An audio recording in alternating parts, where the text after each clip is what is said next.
අපිට තියෙන ඉතාම වියලි හමක් නම් අපිට පාවිච්චි කරන්න ඕනේ හොඳ මොයිස්චර් එකක් තියෙන ක්ලෙන්ස් එකක්.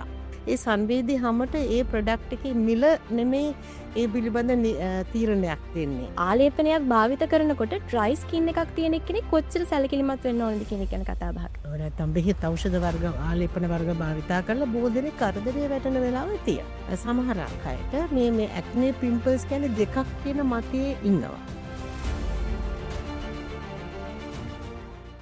ආයුබෝවන් මාක් ස්කින් කෙයා වෙතට ඔබව සාදරයෙන් පිළිගන්නවා. ඉතින් ස්කින් කෙයා පිළිබඳව ඔබට හොඳ දැනුම්වත් භාවයක් අවබෝධයක් ලබා දෙන්නට මාක් ස්කින් කෙයා අපි සැදී පැහැදී ඉන්නවා. ඒ කාරණේ හින්දම තමයි අද මම මගේ මැදිරියට විශේෂ අමුත්තෙක් ඇඳවාගෙන ආවේ. ඉතින් අද මාත් එක්ක එකතු වෙලා ඉන්නේ ශ්‍රී ලංකාවේ විශ්වාසනීයම සහ ගෞරවනීය චර්ම රෝග විශේෂඥවරියක් වන වෛද්‍ය නයනා පෙරේරා මහත්මිය. ඔබතුමියව සාදරයෙන් පිළිගන්න වැඩසටහනට. අයිබෝන් ජයදී. ඉතිං අපේ නයන පෙරේරා මහත්මිය ගැන කතා කරනකොට විශේෂයෙන් සඳහන් කරන්න ඕනේ අවුරුදු 30කටත් අධික කාලයක් පුරාවට මේ චර්ම රෝග ආශ්‍රිතව ඇතිවන ගැටලු සම්බන්ධයෙන් ප්‍රතිකාර වගේම උපදේශන ලබා දෙන හරි දක්ෂ වෛද්‍යවරියක් තමයි නයන පෙරේරා මහත්මිය කියලා කියන්නේ. ඒ වගේම විශේෂයෙන් සඳහන් කරන්නට ඕනේ MBBS එතකොට තායිලන්තයේ සහ ජපානයේ ඩර්මටොලොජි සම්බන්ධයෙන් ඩිප්ලෝමාධාරිනියක් අය ඊට අමතරව ඩර්මටොලොජි සම්බන්ධයෙන් විශේෂ ගෞරව උපාධියක් නයන පෙරේරා මහත්මිය සතු වෙනවා. ඒ වගේම ඇමරිකානු චර්මරෝග විද්‍යා ඇකඩමියේ සාමාජිකාවක් ශ්‍රී ලංකා චර්මරෝග විශේෂඥවරුන්ගේ සංගමේ කමිටු සාමාජිකාවක් විදිහටත් ඇය කටයුතු කරනවා. විශේෂයෙන්ම චර්මරෝග විද්‍යා අධ්‍යයන මණ්ඩලයේ සක්‍රිය සාමාජිකාවක් විදිහට කටයුතු කරනවට අමතරව චර්මරෝග විෂය සම්බන්ධයෙන් පුළුල් දැනුමක් එවැගේම පුළුල් අත්දැකීම් සම්භාරයක් ඇය සතු. මෙතුමිය අවුරුදු 30කටත් අධික කාලයක් පුරාවට රජයේ රෝහල් කිහිපයකම විශේෂයෙන්ම කළුබෝවිල ශික්ෂණ රෝහල, කොළඹ ජාතික රෝහල ඇතුළු රෝහල් කිහිපයකම විශේෂඥ චර්මරෝග වෛද්‍යවරයක් විදිහට කටයුතු කරලා තියෙනවා. ඉතින් නයනා පෙරේරා මහත්මිය මේ වන විට ශ්‍රී ලංකාවේ ප්‍රමුඛ පුද්ගලික රෝහල් කිහිපයකම සහ skin care cosmetic and aesthetic centres කිහිපයකම කටයුතු කරනවා. ඒ අතර ස්කින් ක්ලිනික් කොළඹ 4, ඩර්න් ඉස්තටික් සෙන්ටර්, ලෂ්පනි මධ්‍යස්ථාන කිහිපයක්ම ඇතුළත් වෙනවා. ඉතින් මේ වගේ අවුරුදු 30කටත් අධික දැනුම් සම්භාරයක් තියෙන මේ ක්ෂේත්‍රයේ ඉන්න අතිදක්ෂ වෛද්‍යවරියක් අපි මෙහි කැඳවා ගත්තේ ඔබට මේ ස්කින් කෙයාර් පිළිබඳව හොඳ දැනුම්පත් භාවයක් ලබා දෙන්න. ඉතින් මේ වැඩසටහන පුරාවට අපි සෝදානම් වෙලා ඉන්නවා ස්කින් ටයිප්ස් පිළිබඳව කතා කරන්න, ඇක්නේ ගැන කතා කරන්න, පිම්පල්ස් ගැන කතා කරන්න, ඩ්‍රයි ස්කින් මේ හැමදේම ඔබට සාමාන්‍ය ජීවිතයේ සම්බන්ධයෙන් ඇතිවන ප්‍රශ්න. අපි සෝදානම් වෙලා ඉන්නවා මේ වැඩසටහන පුරාවටම ඔබට ඒ පිළිබඳව හොඳ දැනුම්පත් භාවයක් ලබා දෙන්න. ඉතින් වෛද්‍යතුමනි මට හිතුණා ඔබතුමියගේ මුලින්ම අහන්න මේ ස්කින් ටයිප්ස් ගැන. මම හිතන්නේ ස්කින් ටයිප්ස් කියන වචනේ අපි අහලා තිබ්බට ගොඩක් දිනාට මේ ගැන හොඳ අවබෝධයක් නැහැ. අපි කියමු මොනවද මේ තියෙන ස්කින් ටයිප් සහ ඒ ගැන විස්තර කරලා කිව්වොත්. හරි, ඔබගේ අපේ මේ මාතෘකාවට ප්‍රවේශයක් ගැනීමට ඉස්සෙල්ලා මම කැමතියි ජනදී මේ මාතෘකාව ගැන යමක් කියන්න. මොකද ඒක මට හිතෙන හැටියට ඒක ඉතාම වැදගත් කාලෝචිත මාතෘකාවක්. මට හිතෙන හැටියට අති විශේෂ අති වැදගත් මාතෘකාවක්. හේතුව අද අපි කවුරුත් බාල මහලු පිරිමි ගැහැණු ભેදකින් තොරව බොහෝ දෙනෙක් තමන්ගේ රූප ස්වභාවය උපදන්වා ගැනීමට, කාරුණ්‍ය බව රැක ගැනීමට බොහෝ උනන්දුවක් දක්වන කාලවකවානවා. ඒකින් ඒ සඳහා සැදී පැහැදී ඉන්න වෙළඳ පොළවල් තියෙනවා. ඒ වෙළඳ පොලේ ඉතාම අධික ප්‍රමාණයක් ආලේපන වර්ග, ඒ වගේම අභ්‍යන්තරයට ගන්න පෙති කරල් වර්ග තියෙන. ඒ වගේම වෙළඳ දැන්වීම. අපි දන්නවා අපිට සෝෂල් මීඩියා එකට බොහෝම ඉක්මනට ඇක්සස් එකක් තියෙනවා, නිරාවරණය වෙන්න පුළුවන්. ඉතින් ඒ තුලිනුත් උපදේශ මාලාවල් ගන්නවා, වෙළඳ දැන්වීම් ප්‍රචාරයන් වලට සමහර වෙලාවට ටීම් කියන්න පුළුවන්. ඒ වගේ දේවල් නිසා වැරදි ප්‍රොඩක්ට්ස් නැත්නම් බෙහෙත් ඖෂධ වර්ග ආලේපන වර්ග භාවිතා කරලා බොහෝ දෙනෙක් කරදරේ වැටෙන වෙලාවල් තියෙනවා. ඉතින් ඒ පිළිබඳ උපදෙස් ගැනීමට බොහෝ දෙනෙක් අපි කරා යොමු වෙනවා. ඒ නිසා මට හිතෙනවා කෙනෙක්ට යම් තමන්ගේ චර්මය ගැන සත්කාරයක් අවශ්‍ය නම් ඒ පිළිබඳ සම පිළිබඳ හරි දැනීමක්කින් තමයි ඒවා තෝරාගත යුත්තේ. ඒ නිසා තමයි මම හිතන්නේ මේ ස්කින් ටයිප්ස් කියන සරලම තලයෙන් පටන් ගන්නවා නම් අපි හොඳයි. එතකොට ස්කින් ටයිප්ස් වර්ග 5ක් තියෙනවා. එකක් තමයි ඩ්‍රයි ස්කින්, කියන්නේ වියලි හම. දෙවැනි කාරණාව ඔයිලි ස්කින් තෙල් සහිත හම. තුන්වෙනි එක නෝමල් ස්කින් එක. හතරවෙනි එක කම්බිනේෂන් ස්කින්. පස්වෙනි එක සංවේදී හම ගැන සෙන්සිටිව් ස්කින්. ඔය වගේ ස්කින් ටයිප්ස් හක් අපි සරලව කොටස් කරලා තියෙනවා. කොහොමද අපි මේ තමන්ගේ ස්කින් ටයිප් එක දැනගන්නේ? ඒක ඉතාම සරල ක්‍රමයකින් දැනගන්නට පුළුවන්. ඉතාම මයිල්ඩ් ක්ලෙන්ස් එකක් භාවිතා කරලා මූණ සෝදලා පැය භාගයක් අතර ඉන්නකොට තමන්ගේ මූණට දැනෙනවා නම් අධික තද ගතියක්, එහෙම නැත්නම් වියලි ගතියක්, රළු ගතියක්, ඒ කියන්නේ ඒ හැම වියලි හැමක්. තව කෙනෙකුට දැනෙනවා නම් ඒ හැම දිලිසෙන්න ගන්නවා, තෙල් සහිත බව දැනෙනවා, මේ එහෙම හැමක්, ඒ කියන්නේ ඔයිලි හැමක්. සමහර අවස්ථාවලදී කම්බිනේෂන් හැමක් තියෙනවා කියලා මම කියන්නේ. කම්බිනේෂන් හැමක් කියන්නේ තමන්ගේ මූණේ තියෙන ටී ඒරියා කියලා එකක්. ඒ කියන්නේ අපේ නළල, නහය, නිකට සහ නහය දෙපස කමුල්. ඒ ප්‍රදේශයට තමයි අපි ටී ඒරියා කියලා කියන්නේ. ඒ ටී ඒරියා එක ඔයිලි, ඒ කියන්නේ තෙල් සහිතයි, නමුත් කමුල් ඊටම වියලි. ඒ වගේ හැමක් තමයි අපි කම්බිනේෂන් හැමක් කියන්නේ. නෝමල් හැමක් කියන්නේ මූණ සේදලා පැය භාගයක් ගියාට පස්සේ තමන්ට අපහසුතාවයක් දැනෙන්නේ නැහැ. හැම සිනිඳුයි සුමටයි, ඒක නෝමල් ස්කින්.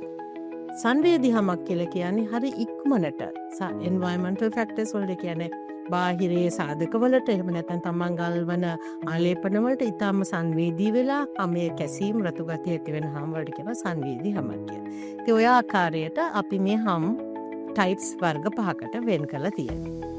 ඇයි අපි මේ ස්කින් ටයිප්ස් දැනගත යුත්තේ ජනන්දී? දැනගත යුත්තේ අපි යම්කිසි ප්‍රොඩක්ට් අපේ චර්ම සත්කාරය ගැන බොහෝ දෙනෙකු උනන්දු වෙනවා කියවනේ. ඒ සඳහා අපි යමක් තොරගන්නකොට ඒ සත්කාර ක්‍රම තියෙනවානේ. සත්කාර අපි එකක් තමයි අපේ මුණ සේදීමට ගන්න ආලේපන. අපි ඩිටර්ජන්ට්ස් එහෙම නැත්නම් ක්ලෙන්සර්ස් නැත්නම් ෆේස් වොෂ්. ඊළඟට අපි ආලේප කරන ක්‍රීම් වර්ග. එහෙම නැතුව තවත් අපිට සමහරවිට ස්ක්‍රබ් කරනවා, මාස්ක් දානවා, මේකප්ස් දානවා. ඉතින් ඒවට සඳහා කොස්මෙටික් ෆවුන්ඩේෂන්ස් අපි භාවිතා කරනවා. ඒ වගේ දේවල් අපි තෝරගන්නකොට මේ ස්කින් ටයිප් එක ඉතාම වැදගත්. මොකද අපිට තියෙන්නේ නෝමල් ස්කින් එකක් නම් අපි හොඳ බැලන්ස් ක්ලෙන්ස් එකක්, මොයිස්චරයිස් එකක් පාවිච්චි කරන්න පුළුවන්. අපිට තියෙන ඉතාම වියලි හැමක් නම් අපිට පාවිච්චි කරන්න ඕනේ හොඳ මොයිස්චර් එකක් තියෙන ක්ලෙන්ස් එකක්. ඒ වගේම හොඳ දැඩි මොයිස්චර් ගතියක් තියෙන ආලේපනයක්, ක්‍රීම් වර්ගයක්. ඒ කියන්නේ සඳහා හයිලෝරනික් ඇසිඩ්ස් තියෙන, සෙරමයිඩ් තියෙන ක්‍රීම්ස් තමයි ඒවයි මොයිස්චර් ගතිය වැඩිපුර රඳා පවත්වන්න පුළුවන් ක්‍රීම්ස්. අපි කියන ඉන්ටෙන්සිව් මොයිස්චරයිසිං ක්‍රීම්ස් කියලා. එතකොට අපිට කම්බිනේෂන් එකක් තියෙනවා නම් අපිට බැලන්ස් එකක්. සමහරවිට මූණේ මැද කොටසට අපිට පාවිච්චි කරන්න වෙනවා ඔයිලි නැති ආලේපනයක්. ඩ්‍රයි තියෙන ඒරියාස් වලට වැඩි මොයිස්චර් එකක් තියෙන එකක් පාවිච්චි කරන්න ඕනේ. ඊළඟට සංවේදී හැමක් ගැන නම් ඉතාම සංවේදීවම බලන්න ඕනේ. මොකද ඒ ඉතාම ඉක්මනට අපි දැන් අපි කියනවා මම සමහර අවස්ථාවලදී මම අත්දැකීමෙන් කියනන් ජනේදී ගොඩක් අය අපේ සයිට් ඇවිල්ලා සංවේදී හැම දකිනවා, මූණ කසනවා කියනවා, රත් වෙනවා කියනවා, ඉරාවට යන්න බෑ, දැවිලි ගතිය. ඒ සංවේදී හැම. ඒකට මම කියනවා ඔබ පාවිච්චි කරන ප්‍රොඩක්ට්ස් නේ මම පාවිච්චි කරන්නේ ඉතාම මිල අධික ප්‍රොඩක්ට්ස්. කියනවා මම පාවිච්චි කරන බ්‍රෑන්ඩ්ස් නම් වලින් බ්‍රෑන්ඩ්ස් කියලා කියනවා. මම ඒ වගේ ප්‍රොඩක්ට්ස් විතරයි පාවිච්චි කරන්නේ. නමුත් ඒක ඒ සංවේදී හැමට ඒ ප්‍රොඩක්ට් එකේ මිල නෙමේ ඒ පිළිබඳ තීරණයක් දෙන්නේ. ඒ ප්‍රොඩක්ට්ස් වල තියෙන අඩංගු සංඝටක එහෙම නැත්නම් අඩංගු ද්‍රව්‍ය. ඉතින් ඒ පිළිබඳ අවබෝධයක් නැතුව අපිට සංවේදී හැමක් සමහර තව දරුණු තත්ත්වයකට පත් වෙන්න පුළුවන්. අනේ ඒ කාරණා නිසා තමයි ජනදී අපි ස්කින් ටයිප්ස් දැනගත යුත්තේ. ඇත්තටම වෛද්‍යතුමිය හරිම වැදගත් කාරණාවක් මතු කළා මේ. ඔබ භාවිතා කරන ස්කින් කෙයා ප්‍රොඩක්ට් එකේ බ්‍රෑන්ඩ් එක හෝ මිල අදාළ නැහැ. ඔබ සැලකිලිමත් වෙන්න ඕනේ ඔබේ මොන වගේ ස්කින් ටයිප් එකක පුද්ගලයෙක්ද කියන කාරණාව කෙනෙක් ගැන. මගේ ඊළඟ ප්‍රශ්නය ඔබතුමියට යොමු කරන්න හිතුවා ඇක්නි ගැන. ඇක්නි ගැන කතා කරනකොට මම හිතන්නේ අද සමාජයේ බොහෝ දෙනා මේ ප්‍රශ්නේ හින්දා ඇත්තටම පීඩා විඳිනවා. මම හිතන්නේ වයස් භේදයක් නෑ, තරුණ අය, මහලු අය ඇක්නි හින්දා ගොඩක් පීඩා විඳිනවා, මානසිකව කඩා වැටෙන අවස්ථා තියෙනවා. ඇත්තටම වෛද්‍යතුමනි අපි කතා කරමු මොකක්ද මේ ඇක්නි කියන්නේ කියලා. ජන්දි ඇක්නි කියලා කියන්නේ අපි මේ වෛද්‍ය විද්‍යාත්මක නාමය තමයි ඇක්නි වල්ගාරිස්. ඒක නිසා තමයි මම හිතන්නේ දැන් බහුලව අපේ පොදු ජනතාව අතරේ ඒ වචනය භාවිතා වෙන්නේ ඇක්නි කියන එක. නමුත් මට හිතෙන හැටියට ගොඩක් අයට සමහරක් අයට මේ ඇක්නේ පිම්පල්ස් කියන්නේ දෙකක් කියන මතයේ ඉන්නවා. දැන් සමහරලාට ඒගොල්ලන් කියනවා මට පිම්පල්ස් තියෙන ඇක්නේ නෙමෙයි තියෙන්නේ කියන අවස්ථාවන් තියෙනවා. ඒ ඇක්නේ කියන්නේ විද්‍යාත්මක නාමය, පිම්පල්ස් කියන්නේ අපි සාමාන්‍ය ජනවහරේ භාවිතා කරන වචනයක්. එතකොට මේක රෝගයක් ඇත්තටම. දැන් තවත් උදාහරණයක් කියනවා. දැන් ගොඩක් අය විලා අහනවා අම්මලා එකගෙන එනවනේ මේ දරුවන්ව. මොකද ඒක මේ බහුලව වැඩෙන්නේ භද්‍ර යෞවනයත් එක තමයි කුරුලෑ. අපි සිංහලෙන් කියන්නේ කුරුලෑ. කුරුලෑ මතු කරන්නේ භද්‍ර යෞවනයත් එක්ක. බහුලවම අපි දකින අවුරුදු 15 16 සිට අවුරුදු 18 19 20 වෙනි කාලෙදී. නමුත් ඒක අනිවාර්යයෙන්ම මේ වයස සීමා වෙන්නේ මේ. නමුත් දැන් ඇත්තටම අපි කියන ඇඩල්ට් ඔන්සෙට් ඇක්නේ කියලා. ඒ කියන්නේ වයස්ගත අවුරුදු 30 35 වුණාට පස්සෙත් කුරුලෑ එන්න පුළුවන්. ඊට පසු වයස්ගත කාලයේදීත් ඇති වෙන්නට පුළුවන්. ඒවට වෙනම කාරණා තියෙනවා. නමුත් බහුලව මේක හෝමෝන සම්බන්ධ රෝගී තත්ත්වයක්. ඒක මම කියන්න. මොකද ඇයි මම මේක ටිකක් ස්ට්‍රෙස් කරලා කියන්න කැමති උනේ? සමහර අවස්ථාවේදී මේ දරුවන්ව එක්කගෙන ආවම අම්මලා කියනවා මෙයාගේ මූණේ බිබිලි වගේ තියෙනවා, රෑෂ් එකක් තියෙනවා කියලා. අපේ පල්ලා කියනවා නෑ මේක කුරුලෑ තත්ත්වයක්, නැත්නම් පිම්පල්ස් එක. පිම්පල්ස්ද කියලා. ඒ කියන්නේ ඉතාලම සැහැල්ලුවට අරගෙන මේකට එන මේකක් කරන්න අවශ්‍ය නෑනේ කියන මතය වගේ නිකන් සැහැල්ලු බවක් පෙන්නුම් කරනවා. නමුත් ඒක එහෙම විය යුතු නැහැ. මේක රෝගයක්. අනිත් රෝග වගේම ඊටාම උනන්දුවෙන් පුළුවන් ඉක්මනට කාලයේදීම බෙහෙත් කළ යුතු තත්ත්වයක්. එයි මං එහෙම කිව්වේ මේ කුරුලෑ කියන මම ඉස්සෙල්ලා කරන හෝමෝන නිසා ඇති වෙන කියලා අපි දන්නවා භද්‍ර යෞවනයත් එක්ක අපේ හෝමෝන ස්‍රාවයන් වැඩි වෙනවා. ඒ විශේෂයෙන්ම පිරිමි හෝමෝන අපි කියන ඇන්ඩ්‍රොජන්ස් කියලා. ඒ කියන්නේ කාන්තා පිරිමි දෙගොල්ලන්ටම ඇන්ඩ්‍රොජන්ස් තියෙනවා. ඒ කියන්නේ පිරිමි හෝමෝන තියෙනවා. ඒ භද්‍ර යෞවනයත් එක්ක මේ ඇන්ඩ්‍රොජන් ක්‍රියාකාරීත්වය වැඩි, පිරිමි හෝමෝන ක්‍රියාකාරීත්වය වැඩි. ඒ ක්‍රියාකාරීත්වයත් එක්කම අපේ මුහුණේ හැමේ තියෙනවා ස්නේහ ස්‍රාවී ග්‍රන්ථිය. ඒ කියන්නේ අපි කියනවා සෙබේෂියස් ග්ලෑන්ඩ් කියලා. ඒ ග්ලෑන්ඩ් එක හරි සංවේදී මේ ඇන්ඩ්‍රොජන්ස් වලට. එයා ඉක්මනට ඊටාම වැඩියෙන් ස්නේහ ස්‍රාවයන් කරනවා. ඒ කියන්නේ ශ්ලේෂ්මලේ ස්නේහය වැඩියෙන් පිට කරනවා. ඒව පිට කරන්න වැඩි වෙනකොට තමයි අර ඔයිලි ගතිය ගොඩක් දකින්න ලැබෙන්නේ කියනවා. ගොඩක් අපි දකිනවා කුරුලෑ තියෙන අයගේ ස්කින් එක ගොඩක් ඔයිලි. එතකොට මේ තෙල් සහිත බව නිසා ඒ වගේම මේ ඇන්ඩ්‍රොජන් ක්‍රියාකාරීත්වය, මේ ස්නේහ ග්‍රන්ථීන් වල ක්‍රියාකාරීත්වය වැඩිවීමත් එක්කම අපේ හැමේ තියෙනවා බැක්ටීරියාවක්, ප්‍රොපියොනෝ බැක්ටීරියම් ඇක්නේ කියන. එය සාමාන්‍ය අපේ ජීවත් වෙන කෙනෙක් අපිට හානි කර නැහැ. නමුත් මේ අසුබිමත් එක්ක ඒගොල්ලෝ වැඩියෙන් ක්‍රියා කරන්න පටන් ගන්නවා. ඒ වගේම ඒගොල්ලන් ඊට පස්සේ ඒගොල්ලන්ගේ ස්ත්‍රාවය වෙනවා ඉන්ෆ්ලමේටරි සයිටෝකයින්ස්, කියන්නේ ඉන්ෆ්ලමේටරි එන්සයිම්ස් වගේ. ඒගොල්ලන් ඉන්ෆ්ලමේෂන් නැති කරනවා. මේ තෙල් ගතිය වැඩිවීමත් එක්කම එය බාහිරයට නිරාවරණය වෙන ස්වීනි නාලය බ්ලොක් වෙන්න ගන්නවා, අවීර වෙන්න ගන්නවා. මේ කරුණු කාරණා එකතුවක ප්‍රතිඵලයක් තමයි මේ කුරුලා හට ගැනීම. ඉතින් දැන් ඔබට තේරෙනවා ඇති කුරුලා කියන්නේ මේ එක බෙහෙතකින් හොඳ කරන්න පුළුවන්. මොකද ඒකට මෙකැනිසම්ස් ගොඩක්නේ. එතකොට මේ ඒ නිසා අධියර කීපයක් තියෙනවා. මුල් අවදියේදී අපිට කියනවා ඔය ගොඩක් කියනවා බ්ලැක් හෙඩ්ස් වයිට් හෙඩ්ස්. ඒකත් මම කියන්න කැමතියි.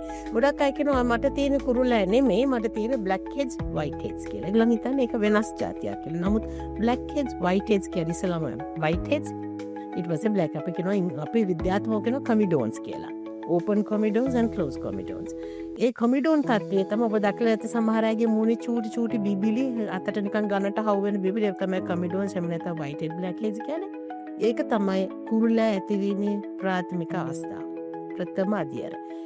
එතනදී අපි හරියට බෙහෙත් කරගන්න ගියොත් එහෙම දෙවෙනි තුන්වෙනි අදියර කියන්නේ උත්සන්න වීම. අපි ළඟට දකින්නේ හැරව බිබිලියම, රතු බිබිලියම ඊළඟට ලොකු ගෙඩි බවට පත් වෙලා ඒවා සනීප වෙනකොට අනිවාර්යයෙන්ම මූණේ ඊටාම කැත රූපයට අවිහිරක් වෙන රූපයට අවලක්ෂණ කැලලි ඇති වෙනවා. ඒ කැලලි ඇති වෙන්නේ කුරුල්ලා වලින් ඒ තුන්වෙනි හතරවෙනි උත්සන්න අවධිය දක්වා බෙහෙතක් කරගත්තේ නැත්තම්. අර වයිට් හෙඩ්ස් බ්ලැක් හෙඩ්ස් තියෙනකොට නැත්නම් යාන්තම් රතු බිබිලි එනකොට අපි ප්‍රතිකර්ම නිසි ප්‍රතිකර්ම ලැබුණොත් කිසිම කැලැල්ලක් නැතුව මූණ සනීප කරගන්න පුළුවන්. ඒක නිසා දෙමෝපියන්ට උනන්දු කරවන්න ඕනේ ළමයින්ව දරුවන්ව කුරුල්ලා ඇති වෙන්න පටන් ගන්න අවදීදීම විශේෂඥ චර්ම වෛද්‍ය උපදෙසක් ලබා ගැනීම. නැත්නම් ඒක මොකද මේක රෝගයක් නම් අනිවාර්යයෙන්ම ඒ පිළිබඳ දැනුමක් තියෙන ඒ පිළිබඳ හදාරපු ඥානයක් තියෙන පුද්ගලයෙක්ගෙන් තමයි බේත් ගන්න ඕනේ. නැත්නම් ගොඩක් අය අද කරනවා Google search කරනවා, එහෙම නැත්නම් ඉන්ටර්නෙට් බලනවා, peer groups වලින් advice ගන්නවා, online products ගෙන්න ගන්නවා, වෙළඳ දැන්වීම් පස්සේ දුවනවා. ගිහිලා තමන්ගේ රෝගය පිළිබඳ හරි අවබෝධයක් නැතුව තමන්ගේ self treatment වලට ගිහිල්ලා අර දරුණු තත්ත්වය දක්වා ඒ රෝගේ ගෙනහිල්ලා කැලලි ගොඩාක් එක්කැවිලා ඉතාම පශ්චාත්තාප වෙන අවස්ථා තියෙනවා. ඉතින් ඒ යනම මේ අවස්ථාවේදී කියන්න කැමතියි. එතකොට හෝමෝන වලට අමතරව ස්ට්‍රෙස්, දැන් අපි දන්නවා විභාගයක් කාලයේදී ගොඩක් දරුවන්ට විභාග තියෙන කාලෙට මේ කුරුල්ලා අපි බෙහෙත් කරත් කන්ට්‍රෝල් කරගන්න අමාරුයි. ස්ට්‍රෙස් එකට රිලේටඩ් ඒ වගේම අධික නිදිමරීම් වගේ දේවල් සමහර ලාවට අපි ගොඩක් වෙලාවට මූණේ ගල්වන ආලේපන අපි ප්‍රථමෙදි කතා කළානේ. තමන්ගේ ස්කින් ටයිප් එක ඔයිලි නම් ඇයි ඔයිලි ප්‍රොඩක්ට්ස් පාවිච්චි කරන්න ගිහිල්ලා එහෙම නැත්නම් ස්ක්‍රබ් කරන්න ගිහිල්ලා නිවැරදි නැති ප්‍රතිකර්ම මගින් ඒක උත්සන්න කරගන්න පුළුවන්. ඒ වගේම සමහර බෙහෙත් වෙනත් රෝගවලට දෙන බෙහෙත් ඖෂධ කුරුල්ලා ඇතිවීමට හේතු සාධක වෙනවා. ඔය කාරණා නිසා තමයි මේ රෝගය ඇති වෙන්නේ. ඉතින් ඒක පිළිබඳ සැලකිලිමත් විය යුතුයි. ඩොක්ටර් අපි කතා කරමු දැන් මේ බලන් ඉන්න අයට හිතනවත් දන්නේ නැහැ ඇක්නි එහෙම නැත්නම් කුරුලෑ වලට අපිට කරන්න දෙයක් නැද්ද? මොනවද කරන්න පුළුවන් කියලා. ඇත්තට මේකට කරන්න ට්‍රීට්මන්ට්ස් තියනවද? අනිවාර්යයෙන් මේ ප්‍රතිකතව මම කිව්වේ කැලලි රහිත සමක් ඇති කර ගැනීම. මුද කුරුල්ලා කියන්නේ බවුලෝම ඇති කර ෆිසියොලොජිකල් දෙයක් නේ, හෝමෝන් ස්‍රාව පිටවීම. නමුත් ඒක හැම බද්දර යවුනියන්ටමත් නෑ. ඒ ප්‍රශ්නේ මිනිහ අපි මේ සවන් දෙන මේ නරඹන අයට ඇති වෙන්නත් පුළුවන්. ඒ අරයට නෑ මට තියෙන්නේ යත් ඒ මගේ වයසමයි කියලා. ඒකටත් වෙන කාරණා ගොඩක් තියෙනවා. ජෙනටික් මේ ජීන්ස් තමන්ගේ ජානමය ප්‍රවණතාවයක් තියෙන පුළුවන්. දෙමව්පියන්ට තියෙනවා නම් තම දරුවෙකුට තියෙන chance එක වැඩි. එතකොට මේ ඒවට අනිවාර්යයෙන්ම ප්‍රතිකර්ම තියෙනවා. එකක් තමයි නොකළ යුතු දේ. තමන්ගේ ස්කින් එක තමන්ගේ හැම පිළිබඳ සත්කාර කරගෙන යෑමේදී නිසි දැනුමක් නිසි උපදෙස් මත තමන් යමක් ප්‍රොඩක්ට් එකක් එහෙම නැත්නම් ආලේපනයක් පාවිච්චි කරන්නට ඕනේ. දෙවැනි කාරණය තමයි කුරුල්ලා ඇතිවෙච්ච විගසම මුල් අදිරේම නිසි ප්‍රතිකර්ම සඳහා නිසි උපදෙස් ප්‍රබා ගැනීමට වෛද්‍යවරු කරා යොමු වීම. එතකොට ඒ කුරුල්ලා මිරිකීම ඒ වගේම සමහර අය ගිහිල්ලා ෆේෂල් කරන්න යනවා. මම ෆේෂල් කරා. ඒ වගේ දේවල් කරනවා. සෙල්ෆ් ට්‍රීට්මන්ට් වලට යන්න හොඳ නෑ. ඒවා නොකිරීමිනුත් අපිට සෑහෙන හොඳ ප්‍රතිඵල ලබා ගන්න පුළුවන්. වෛද්‍යවරු කරා යොමු වුණාම අපිට හරි ලේසි මේ ඒ වගේ දේවල් කරගෙන දරුණු කරගෙන අපි නැත්නම් අපිට හරි ලේසි ඒකට ප්‍රතිකර්ම කරන්න. ඉතින් සාමාන්‍යයෙන් අපි ස්ටේජස් අනුව තමයි ප්‍රතිකර්ම තීරණය කරන්නේ. මුල් අවධියේදී නම් අපිට මේ මූණේ ගල්වන ආලේපන මගින් පුළුවන්. දැන් හුඟක් වෙලාවට බහුලව පාවිච්චි කරන ඇඩපලීන් කියන මේ ආලේපන, බෙන්සෝල් පෙරොක්සයිඩ්, ඇන්ටිබයොටික් ක්‍රීම්ස්, නයිසිනමයිඩ්ස් ඒව තමයි ගොඩක් අපි පාවිච්චි කරන්නේ. නමුත් සමහර වෙලාවට අපිට එකක් නෙමෙයි දෙකක් එකතු කරන්න සිද්ධ වෙනවා. ඊළඟට බොන බෙහෙත්, ඒ කියන්නේ දරුණු වෙලා පැසවලා වගේ තියෙනවා නම් බොන්නට ඇන්ටිබයොටික්ස් දෙන්නට ඕනේ. සමහර අවස්ථාවන් වලදී හෝමෝන ක්‍රියාකාරීත්වය වැඩිවීම නිසා ඇතිවෙන කුරුල්ලා තත්ත්වයක් නම් විශේෂයෙන්ම මේ බලපානවා. තියලා වයස්ගත වුණාම එහෙම නැත්නම් මැදිවියට පැමුණාම කුරුල්ලා පළවෙනි වතාවට හටගන්න හුඟක් වෙලාවට මේ හෝමෝන් ක්‍රියාකාරීත්වය අධික බව නිසා. එතකොට ඒව කන්ට්‍රෝල් කිරීමට ඒ හෝමෝන් කන්ට්‍රෝල් කරන පිල්ස් දෙන්න වෙනවා. සමහර වෙලාවට අපිට කෙමිකල් ප්‍රොසීඩියර්ස්, චර්ම රෝග ප්‍රතිකර්ම තියෙනවා. ඒවා සේෆ් ප්‍රතිකර්ම. නමුත් ඒවා නිසි සුදුසුකම් තියෙන අත්දැකීම් තියෙන අය ලවා පමණයි කරගන්න තියෙන. මොකද ඒක නිවැරදිව නොකරොත් රෝගය උත්සන්න වෙනවා පමණක් නෙවෙයි, හැමට වෙන හානිය අසීමිතයි. සමහර ලාවට ඒවා නැවත නිවැරදි කරන්නට බැරි තරමට හම්පිච්චිලා වෙන අවස්ථා තියෙනවා. ඉතින් ඒක පිළිබඳව විශේෂ සැලකිල්ලක් යොමු කරන්නට ඕනේ. වගේ ප්‍රතිකර්ම රාශියක් තියෙනවා. ඉතින් ඒක නිසි වෛද්‍ය උපදෙස් අත පමණක් ලබා ගත යුතු දේවල්. ඉතින් අර කුරුල්ලා කියලා කියන්නේ පොඩි දෙයක් කියලා හිතුවට ඇත්තටම පොඩි දෙයක්වත් නෙමෙයි බලන් ගියාම. පොඩි දෙයක් නෙවෙයි මොකද මේ මුල් ඇතිවන කැලැල් නිසා සමහර අයට මේ සූසයිඩල් තොට්ස් කියන ජීවිතය හානි කර ගැනීමට දක්වාම මානසික ආතතියක් ඇති වෙනවා මානසික පීඩනයක් ඇති වෙනවා ඒ වගේම පෞරුෂයට ඉතාම බලපාන නිසා සමහර අයට රැකියාවල් ලබා ගන්න බෑ සමහරට ඉන්ටර්වියස් වලට යන්න බෑ කියනවා ඉස්කෝලේ යන්න බෑ කියනවා ඒ වගේ විශාල මානසික ගැටලු රාශියක් මානසික කඩාවැටීමක් වගේ කිව්වා වගේ ඇති වෙන්න පුළුවන්. ඒ නිසා කැලලි ආවට පස්සේ අපිට හොඳ කරන්නත් බෑ. 100%ක් හොඳ කරන්න බෑ. ඒ සඳහා ප්‍රතිකර්ම ගොඩක් තියෙනවා. නමුත් සාමාන්‍ය හැම ලබා ගන්නට බෑ. ඒවා මේ ඉම්ප්‍රූව් කරගන්න විතරක් පුළුවන්. ඉතින් ඔබට කරන්න තියෙන හොඳම දේ තමයි නිසි වෛද්‍යවරයෙක් හමු වෙලා ඒකට ප්‍රතිකාර ලබා ගන්න. ඒක තමයි ඔබට කරන්න තියෙන හොඳම සහ නුවණැතිම වැඩේ නේද? ඉතින් ડોක්ටර් මේ අපි කතා කළා ස්කින් ටයිප්ස් ගැන කතා කරනකොට අපි ඩ්‍රයි ස්කින් ගැනත් කතා බහ කළා. මට හිතුණා මේ ඩ්‍රයි ස්කින් ගැන තවදුරටත් කතා කරනවා නම් හොඳයි කියලා. මොකද මම හිතන්නේ මේ ඩ්‍රයි ස්කින් එක හින්දා ගොඩක් දෙනා අද වෙනකොට ගොඩාක් ලොකු ප්‍රශ්න වලට මුහුණ දීලා තියෙනවා. මට හිතුණා මේ ඇත්තටම ඩ්‍රයි ස්කින් එකක් ඇති වෙන්නේ කොහොමද සහ මේ ආලේපනයක් භාවිත කරනකොට ඩ්‍රයි ස්කින් එකක් තියෙන කෙනෙක් කොච්චර සැලකිලිමත් වෙන්න ඕනද කියන එක ගැන කතා බහ කරන්නේ. ඔව් ඒකත් මම හිතන්නේ අපි කතා කළ යුතු මාතෘකාවක්. බොහෝ දෙනෙකුට මේ ඩ්‍රයි ස්කින් නිසා ඇතිවන රෝග තත්ත්වයන් තියෙනවා. අපි ගැන කතා කරමු ටුට්ටක් මීට වඩා අලල්ව. නමුත් මට කියන්න කැමති වියලිහම කියන එක ආකාර දෙකකින් කෙනෙකුට ඇති වෙන්න පුළුවන්. එකක් තමයි කන්ජෙනිටල්. ඒ කියන්නේ උත්පත්තියම ලැබෙන එකක්. එහෙම නැත්නම් ජානම ප්‍රවණතාවයක් නිසා ඇති වෙන එක. අපි කොරල කියලා අහලා තියෙනවානේ. කොරල තත්ත්වය කියන්නේ අපි කියනවා ඉක්තයෝසිස් වල්ගාරිස් කියලා. ඒක තමයි විද්‍යාත්මක නාමය. ඒක කොරල. ඒක උත්පත්තියම ලැබිච්ච දේ. ඒක දිගටම ජීවිතේ තියෙනවා. නමුත් වයස්ගත වීමත් එක්ක වයසට යෑමත් එක්ක ටිකක් අර පොඩි කාලෙට වඩා තත්ත්වය අඩු වෙනවා, සමනය වෙනවා. දෙවෙනි කාරණාව තමයි acquired ichthyosis. ichthyosis කියන්නේ දරුණු වියලිහම කියන එක. acquired කියන්නේ පස්සේ ඇති වෙච්ච දෙයක්. ඒක ඇති වෙන්න හේතු ගොඩක් නිසා ඇති වෙන්න පුළුවන්. එකක් තමයි තමන් ගල්වන ආලේපන සහ තමන්ගේ මේ වැරදි චර්ම සත්කාර ක්‍රම. ස්ක්‍රබ් කරනවා, ගොඩාක් සබන් පාවිච්චි කරනවා, ඊළඟට හැම ඇතිල්ලීම තද උණු වතුර භාවිතාව, හාෂ් ඩිටර්ජන්ට්ස්, හාෂ් සෝප් එම පාවිච්චි කරනවා ඔය වගේ කාරණා නිසා. දෙවෙනි එක තමයි හොඳ පොදට ජලය පානය කරන්නේ, නිසි බැලන්ස් ඩයට් එකක් ගන්නෙ නෑ.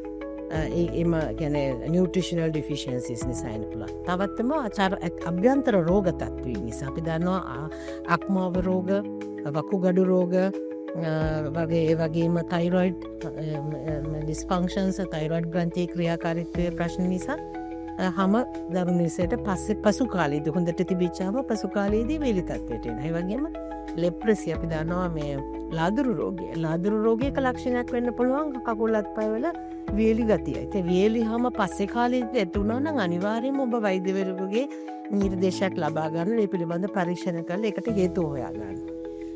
අනේ ඒ වගේම ඖෂධ. අපි දන්නවා බොහෝ දෙනෙක් කොලෙස්ටරෝල් අධික තියෙන ප්‍රශ්නයට මුහුණ දීලා තියෙනවා. ගොඩක් අයට කතා කරොත් විශේෂයෙන්ම වැඩිහිටි මේ කට්ටිය මේ ඒගොල්ලන් ඔය කොලෙස්ටරෝල් ලෝවරින් ලිපිඩ් ලෝවරින් මෙඩිසින්ස් ගන්නවා. බෙහෙත් ඖෂධ පාවිච්චි කරනකොට ඒකත් හැමේ වේලි ගතියට බලපානවා.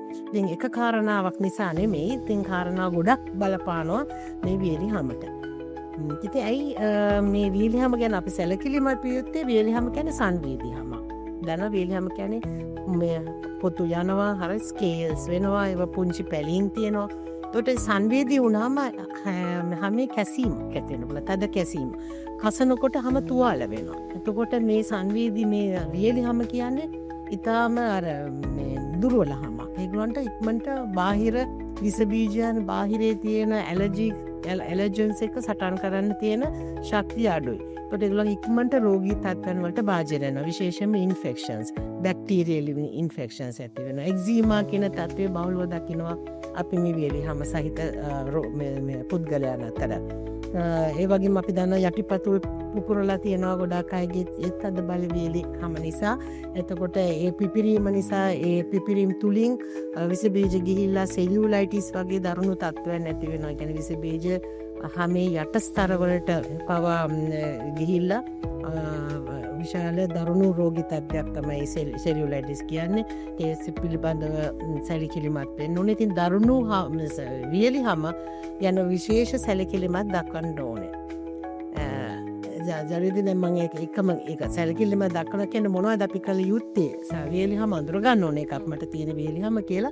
ඒ නිසා මම කිව්වනේ මෙන්න මේ කාරණා හැම ඇතිවීම තදුණු වතුර භාවිතාව සබන් භාවිතාව ස්ක්‍රබ් කිරීම මේ වගේ දේවල් අනිවාර්යයෙන්ම ඒවෙන් අයින් වෙලා ඉන්න ඕනේ. ඊළඟට අපි හොඳ මොයිස්චරයිසර්ස් පාවිච්චි කරන්න ඕනේ. කියන්නේ ඒ වගේ තද දරුණුවට තියෙනවා නම් අපි හෙවි මොයිස්චරයිසර්ස් පාවිච්චි කරන්න ඕනේ. හයිලුරොනික් ඇසිඩ්, සෙරමයිඩ් වගේ යූරියා ඒ වගේ අඩංගු ආලේපන තමයි හොඳ ඉන්ටෙන්සිව් මොයිස්චරයිසර්ස් කියන්නේ. එතකොට ඒක සමහරවිට කීසරයක් ගෑවදා මං ගෑවේ රැට විතරයි. මට දවල්ට වෙලා නැහැ. එහෙම කියලා බෑ. මොකද දරුණු වේලි හැමක් තියෙනවා නම් අනිවාර්යයෙන්ම ඒ ආලේපන නිතර භාවිතා කරන්න. හැම විරණ හැම අවස්ථාවකම පුළුවන් හැම අවස්ථාවකම ඒක භාවිතා කරන්න. ඒතර රාත්‍රියට නිින්ද යාමට එපෙත් ඒක ගන්නට ඕනේ. ඒ කියන්නේ ડોක්ටර් මේ හැම මේ ක්‍රීම් එකක්ම යූස් කරන්නත් බෑ. අපි ඉන්ග්‍රීඩියන්ට්ස් ගැන සැලකිලිමත් වෙන්න ඕනේ. මොකද මේ මොයිස්චරයිසර් කිව්ව පමණින්ම අපි දන්නවා මොයිස්චරයිසර්ස් තියෙනවා ලෝෂන් ෆෝම් එකේ, ජෙල් ෆෝම් එකේ, ඒ වගේම ඔයින්ට්මන්ට් ෆෝම් එකේ. දැන් ගොඩක් වේලි ගතිය තියෙනවනම් අපි ඔයින්ට්මන්ට් ෆෝම්ස් තමයි හොඳම. ඔයින්ට්මන්ට් එක ගොඩක් රිටේන් වෙනවා ස්කින් එකේ.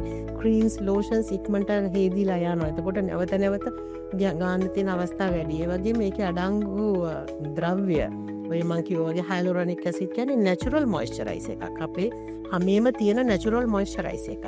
ඒ වගේම සෙරමයිඩ් කියන්නේ ඒ වගේ. ඒක යූරියා කියන්නේ කිව්වොත් ජලය ගොඩක් රඳා පවතිනවා. ඒ යූරියා ඉන්කෝපරේටඩ් මොයිස්චරයිසර්ස් අපේ හැමේ මොයිස්චර් ගතිය පවත්වා ගන්න උදව් වෙනවා. ඉතින් වාක්‍යවා වගේ ජනදී මේ ඒකේ තියෙන අඩංගු ද්‍රව්‍ය ගැනත් සැලකිලිමත් වෙන්න ඕනේ. ඒක වගේම මේක ඔයින්ට්මන්ට් එකක්ද, ක්‍රීම් එකක්ද, ලෝෂන් එකක්ද කියලා අපි දැනගන්න. ඉතින් මේ පිළිබඳ අවබෝධයක් ඔබ තුළ තිබිය යුතුයි.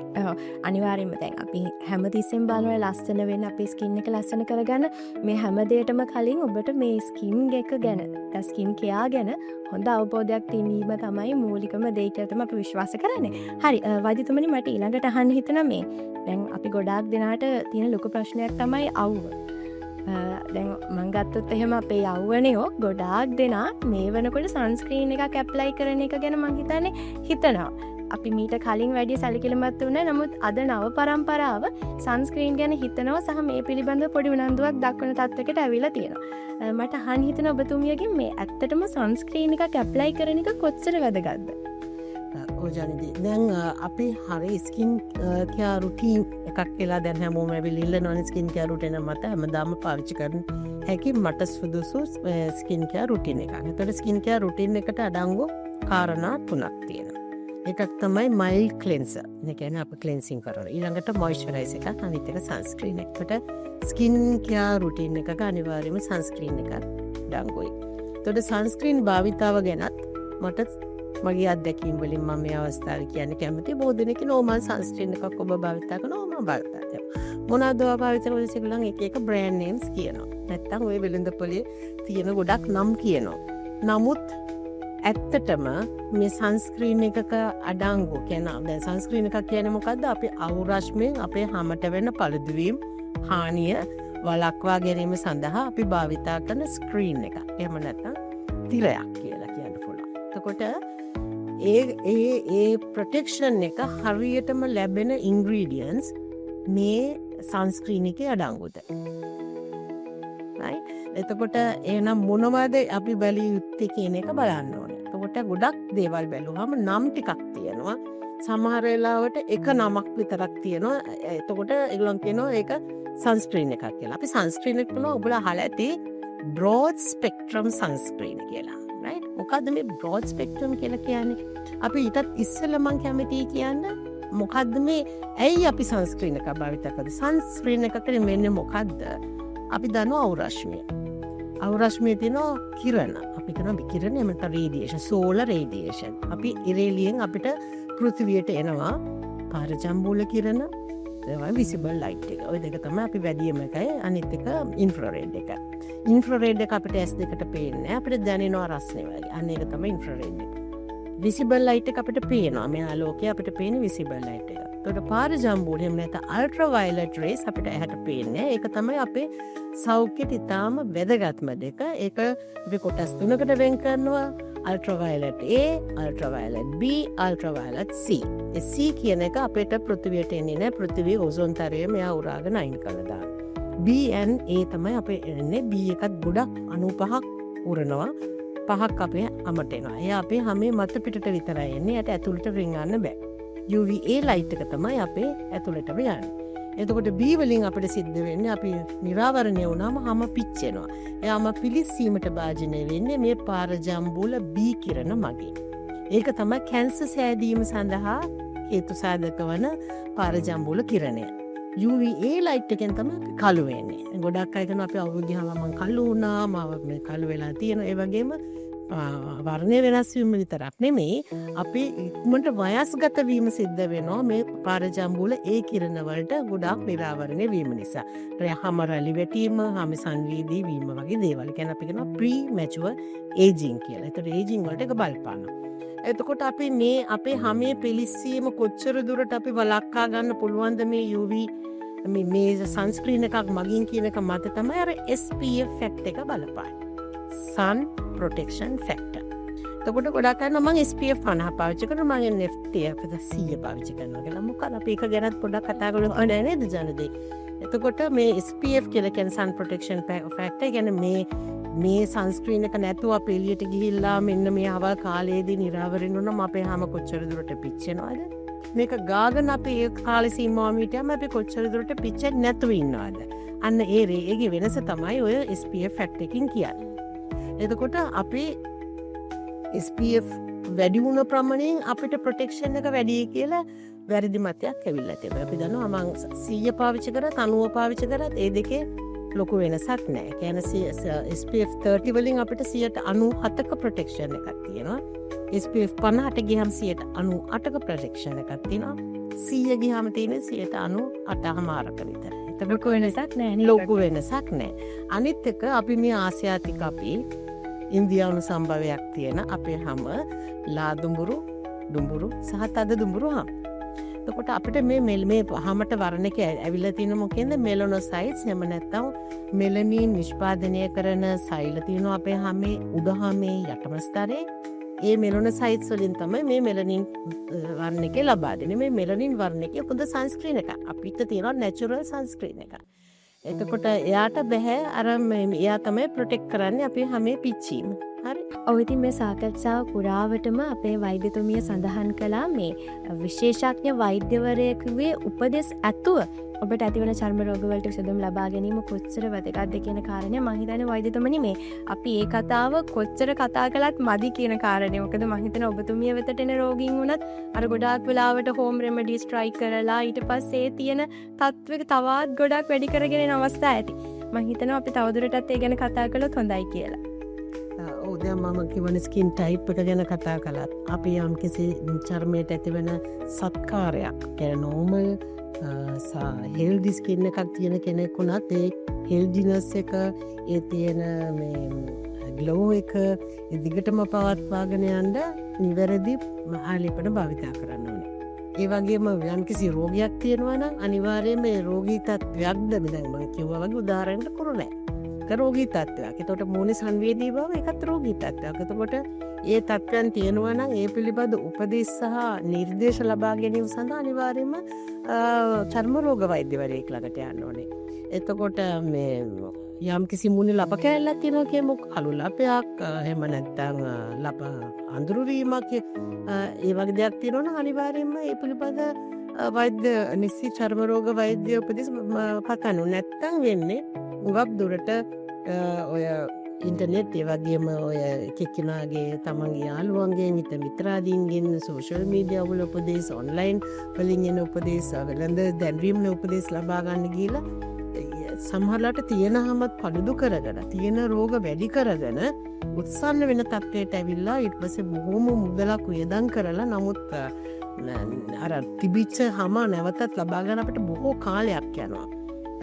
මං මේ අවස්ථාවට කියන්න කැමති ජනදී මේ අද බොහෝ දෙනෙක් මූණේ උපනන්වා ගැනීමට ලස්සන කර ගැනීමට සුදුවීමට ලොකු නැඹුරක් තියෙනවා. හරි ජනදී.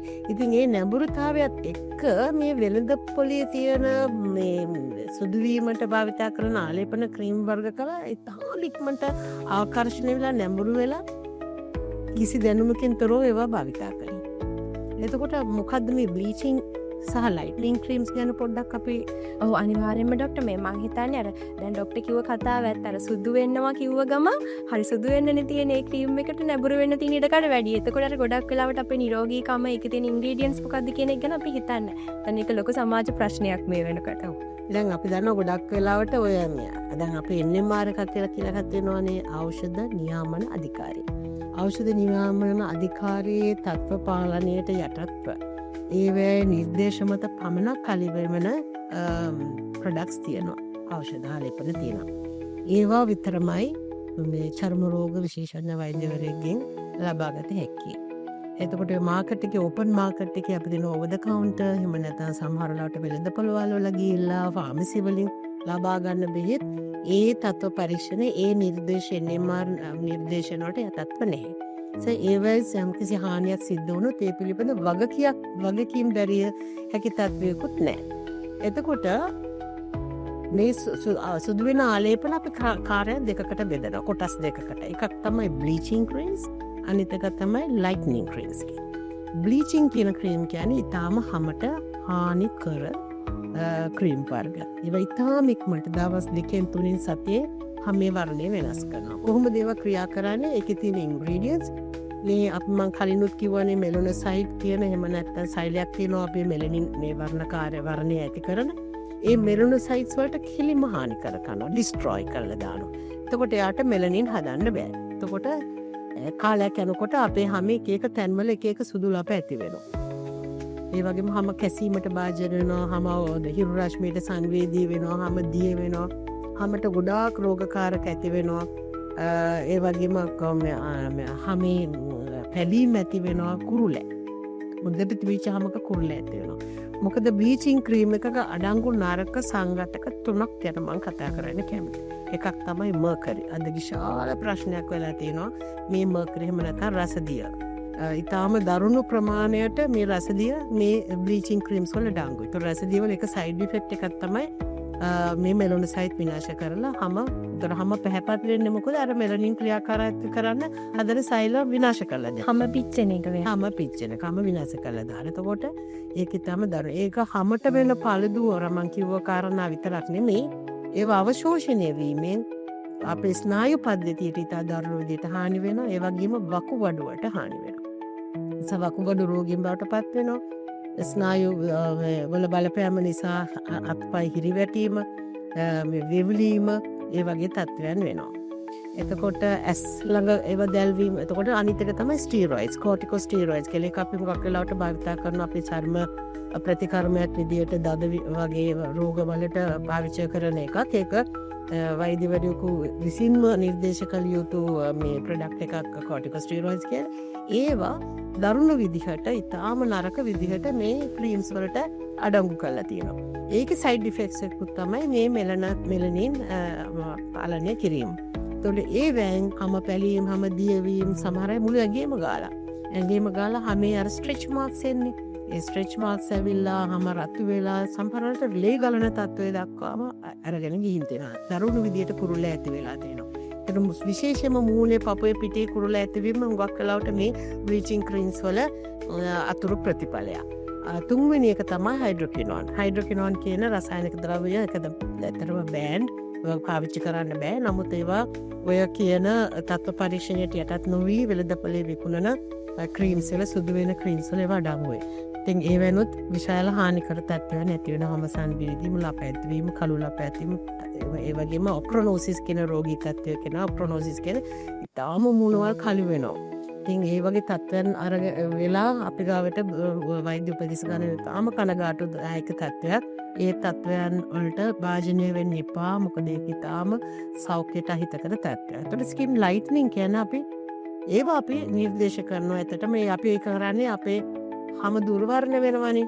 අපි උපන් හම නෙමේ අපේ තියෙන හම නෙමේ මේ හිරු රශ්මියත් එක්ක අපේ හමට වෙන පළිදුවීම් හානිවීම නිසා අපේ පොඩි අවපහ ගැන්වීම් වෙනවා ටිකක් ඩල්නස් එකක් එනවා. අන්න ඒක බැහැපත් කර ගැනීම සඳහා දෙන ආලේපන තමයි ලයිට්නින් කියන්නේ. ගොඩක් වෙලාවට ඔය කළු ලප එහෙම තියෙනවනේ අපි ලයිට්නින් ක්‍රීම්ස් පාවිච්චි කරනවා. ඒවට අපි හානි කර නැති සේෆ් ඉන්ග්‍රීඩියන්ට්ස් යූස් කරනවා.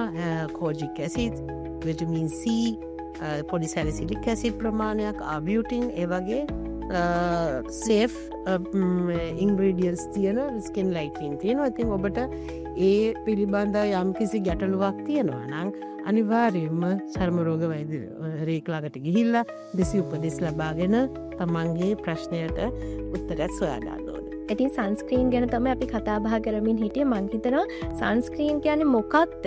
ඒක කොච්චර ප්‍රයෝජනවත්ද කියන කාරණේ ගැන ඔබට දැන් හොඳ අවබෝධයක් ඇති.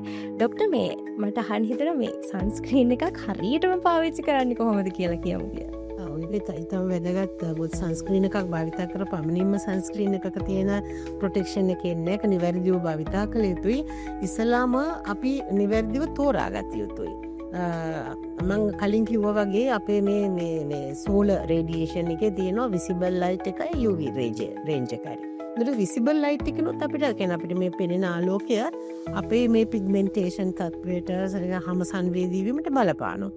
ඒක නිසා විසිබල් ලයිට් එකේ ප්‍රොටෙක්ෂන් එකක් තියෙන සන්ස්ක්‍රීන් එකක් ගත්තොත් හොඳයි. එතකොට ඒව තමයි බ්‍රෝඩ් ස්පෙක්ට්‍රම් කියන්නේ UVA රේන්ජ් එක, අල්ට්‍රාවයලට් D රේන්ජ් එක සහ විසිබල් ලයිට් තුනේම ආරක්ෂාව සපයන්න පුළුවන් සන්ස්ක්‍රීන් එක කරන broad spectrum sunscreen with visible light. ඒ වගේ එකක් තමයි ඇත්තටම වැදගත් වෙන්නේ.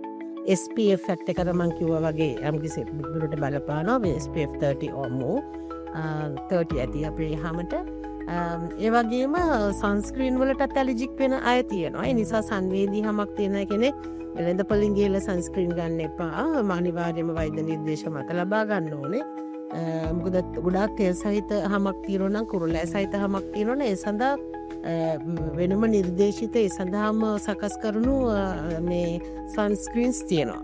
ජෙල් ෆෝම් එකකින්, ලෝෂන් ෆෝම් එකකින්, එහෙම නැත්නම් ඩ්‍රයි ටච් ෆෝම් එකකින්. එතකොට අර ඔයිලි ගතිය නෑ. නැත්නම් ඔයිලි ස්කින් එකකට ඇක්නේ ස්කින් එකකට තව ඔයිලි ආලේපනයක් දැම්මොත් එහෙම ඇක්නේ වැඩිවීමක්, උත්සාහ වීමක් විය හැකියි. ඒ නිසා ඒ සඳහා නිර්දේශිත සන්ස්ක්‍රීන් තියෙන නිසා නිවැරදිව සන්ස්ක්‍රීන් එකක් තෝරා ගැනීමත් වැදගත්. ඊළඟට නිවැරදිව ආලේප කිරීම. සාමාන්‍ය අවුවට නිරාවරණය වෙන්න පැය භාගයකට කලින් සන්ස්ක්‍රීන් එක භාවිතා කළ යුතුයි. ඒක සම්පූර්ණ මූණට පාවිච්චි කරන්න ඕනේ.